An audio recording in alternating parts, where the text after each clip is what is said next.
Hi guys, welcome back to my channel. In this video we're gonna be doing a book haul. I'm gonna be showing you some books that I've acquired in the past few weeks because I haven't really been shopping for books that much. And then I'm also gonna do a little bit of a Kindle books haul, so you know what books are available on Kindle Unlimited for technically free.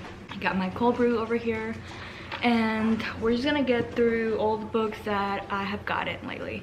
I don't have makeup on, you know me, I kind of hate makeup sometimes, so we're just gonna get over this. Wearing new glasses, my prescription changed. Long story short, this is the only glasses that I own right now with my red prescription, so EyeBuyDirect hooked me up. Can you tell that I'm pumped right now? Talking about all the books that I got. So starting with this little book that got sent to me by Forever Pup. It's one of those, like, I think it's like a regular size book. I don't know if this is a repeat. I have shown you guys some books that are similar to these, but I think this is a new one. It says, single mom Rebecca Hayes has been focused on raising her daughter and building her finance career. She's not sure she even remembers how to date. The only man she's been out with is Jackson, a very close and very attractive friend. Becca isn't getting her hopes up after they cross the line one memorable night because she knows Jackson too well. So when she discovers she's pregnant with his baby, alright, turn of events. Becca isn't sure she can count on Jackson anymore. Father isn't something Jackson Lowe saw for himself. He figured he'd just keep working at his family landscaping business, surfing, and living the life a happily unattached bachelor. But in his heart, I need coffee. But in his heart, he longs to build a family with Rebecca, his secret crush, and the real reason he never settled down. He's got a lot of work to do before she believes he's all in. He's been the man Rebecca wants. Now Jackson has to prove he's ready to be the man she needs. Pregnancy trope. We sometimes love or hate that, but still, thank you. I'm probably gonna read it. Alright, next I'm gonna do a little bit of a free little library haul. So I do have a free little library in my area, and I got really lucky this time. So I'll show you guys what I got this time. And one of the first books that I found there is 50 Shades of Grey, and this is, you know, a spicy novel. It says, you probably know what this book is about, but I'm still gonna read you the description in case you don't know. So this is definitely for adults. I'm just gonna go ahead and say that. It says, when literature student Anastasia Steele goes to interview young entrepreneur Christian Grey, she encounters a man who's beautiful, brilliant, and intimidating. The unholy innocence Anna started to realize she wants this man, and despite his enigmatic reserve, finds she's desperate to get close to him. Unable to resist Anna's quiet beauty, wit, and independent spirit, Grey admits he wants her too, but on his own terms. Shocked yet thrilled by Grey's singular erotic taste, Anna hesitates. For all the trappings of success, his multinational businesses, his vast wealth, his loving family, Grey is a man who's tormented by demons and consumed by the need to control. When the couple embarks on a daring, passionately physical affair, Anna discovers Christian Grey's secrets and explores her own dark desires. So I'm probably gonna read this. I really like the movie and I'm hella curious, so I'm probably gonna be reading this. Next we have, this is a 70s edition of Huckleberry Finn by Mark Twain. I don't know if I'm ever gonna read this in this, you know, version of it, but it's a great collectible and I'm definitely keeping this. Look how cute it is. Like, it is such a cool book. Then we have 100 Years of Solitude by Gabriel Garcia Marquez. I think he won a Nobel Prize. Yes, he did. This is a really worn out book, but I am obsessed with the look of this book. If you don't know, Gabriel Garcia Marquez is a Colombian author, and I think this is a classic, so it's translated from Spanish to English. I am going to be reading this. I'm really curious. When I'm in the mood for this very specific classic, that's when we're gonna be reading it. It says, probably Garcia Marquez's finest and most famous work. 100 Years of Solitude tells the story of the rise and fall, birth and death of the mythical town of Macondo through the history of Buendia family. Inventive, amusing, magnetic, sad, alive with the unforgettable men and women, and with the truth and understanding that strikes the soul, 100 Years of Solitude is a masterpiece of art and fiction. So I'm very excited for this book, and I think the girl who owned this kind of annotated it a little bit, or man, who knows. I'm so obsessed. Two Wrongs Make a Right by Chloe Elise. I'm actually kind of halfway in this book already, and it's pretty cute. It's kind of like a rom-com. And I'll read you guys the description. Jamie Westberg and Bia Wilmot have nothing in common except a meat disaster and a mutual understanding that they couldn't be more wrong for each other. You know what I just realized while reading this? I think I already showed you guys this book.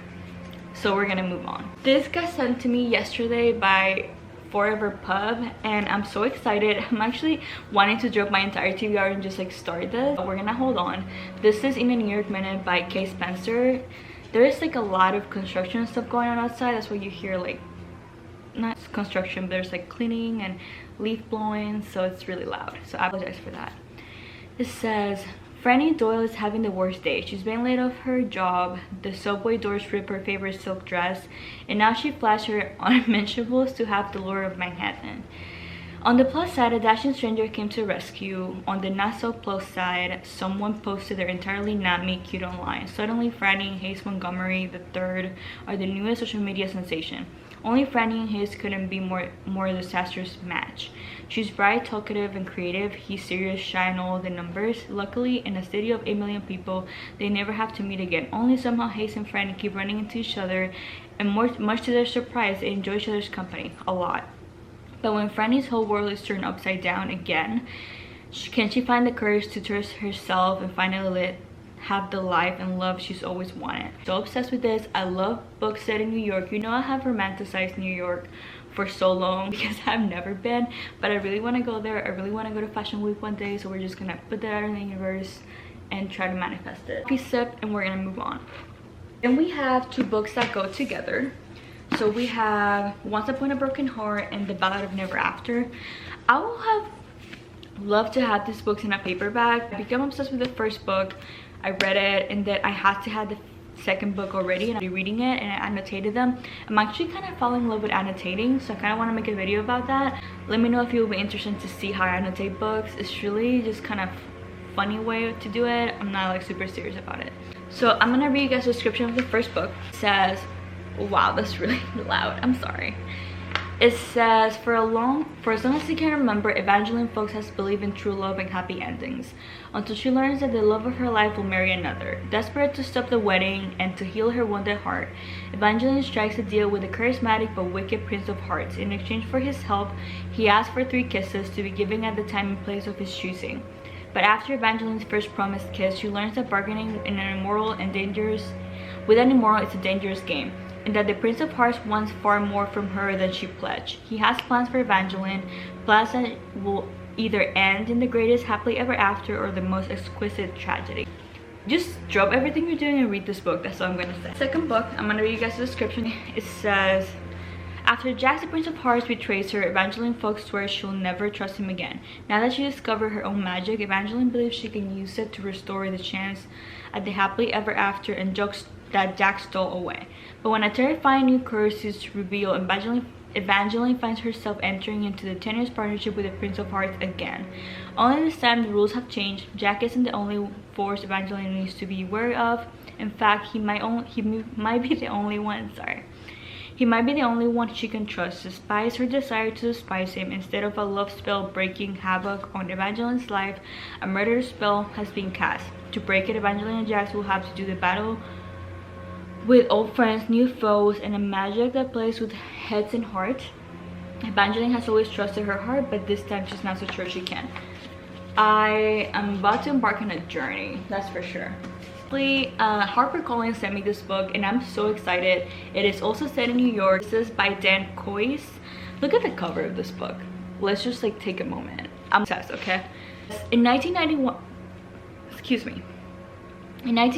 Anne moved to New York for excitement and possibility, but the big city isn't quite what she thought it would be. Working as a literary agent assistant, she's down to her last $19 but has made 2 close friends, Emily, a firebrand theater director living in the Lower East Side Squad, and Lucy, a middle-aged novelist and single mom. M's life revolves around these 2 very different women and their disparate yet equally assured views of art and the world. But who is M, and what does she want to become? It's 2015, and M is now Emily, a successful book editor, happily married and barely coping with the challenges of a new baby. And suddenly Lucy and Emily return to her life. Her old friend Lucy's posthumous books needs a publisher, and her ex-friend Emily wants to rekindle their relationship. As they did once before, these two women, one dead and one very alive, force Emily to reckon with her decisions, her failures, and the kind of creative life she wants to lead. This sounds like a lot, and I'm really excited to embark on this journey. Books that I got, and then I want to do a little section where I talk about a few Kindle Unlimited books that are so good and you just need to start reading right now. So starting with EyeBuyDirect by Lucy Score, I was reading that book and I kind of took a break from it, but it's like a boss workplace romance situation, and I know a lot of people like Lucy Score, so you can definitely get that book on Kindle Unlimited, and I highly recommend. I'm not done with it, but still. Then we have Marriage for One by Ella Mays, I think her name is. She's the one who wrote To Love Jason Thorne, and that's one of my favorite books that got me into reading. I'm gonna put the cover over here. This book, it's about a marriage of convenience kind of, and I haven't finished this, so I can't really tell you much about that. It is a very popular book. Then I'm gonna put over here the cover of a book that I've heard Steph Bauer talk about a lot. She's recently obsessed with that book, and I just got it. Recommendations, but I have a few more. Another recommendation, it's a Kindle book haul. That's what I was talking about, was In a Jam by Kate Cranberry. This is a book that Steph Bauer has mentioned a lot, and I kind of started reading it on Kindle Unlimited. It's like free if you have the membership. It's pretty much like a small town romance, and it's a single dad trope. If you all of that, you can go ahead and find it on Kindle Unlimited. Lastly, I think Magnolia Parks is actually also on Kindle Unlimited. I put the cover over here. You probably heard about this book already. So this is such a great book. It's one of my favorite books from last year. And yeah, it's actually on Kindle Unlimited, the first one. So that's really exciting. And then lastly, I'm gonna talk about, I said lastly before this one, but I'm not done. Lastly, I'm gonna talk about Anastasia by Sophie Legg. It's also on Kindle Unlimited. Put the cover over here. Fantasy retelling of the Anastasia story.